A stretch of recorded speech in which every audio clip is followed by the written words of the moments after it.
ছাত্রীদের জন্য আজকে একটি কই মাছের অর্থাৎ অ্যানাবাস টেস্টিডিওনাস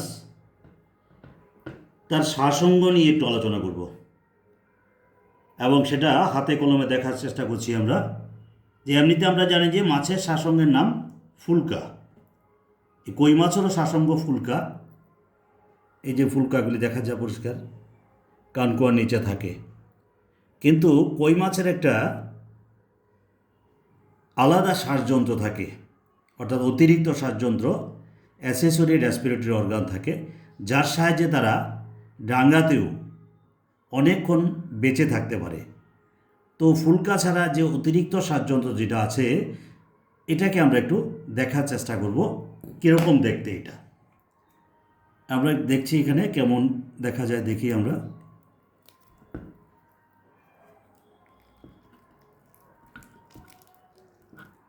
এই যে এটা হলো ফুলকাটা,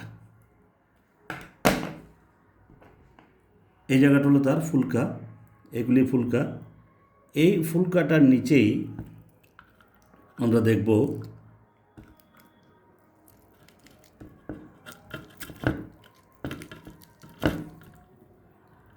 তার অতিরিক্ত একটা শ্বাসযন্ত্র। এই যে খুব সুন্দর দেখা যায়,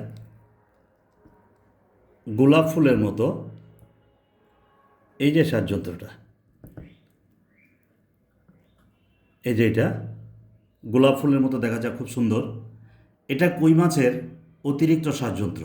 অর্থাৎ আমরা জানি কই মাছ জলে থাকা সত্ত্বেও জলে যে পরিমাণ অক্সিজেন থাকে তার সাহায্যে তারা সম্পূর্ণ শ্বাসকার্য চালাতে পারে না।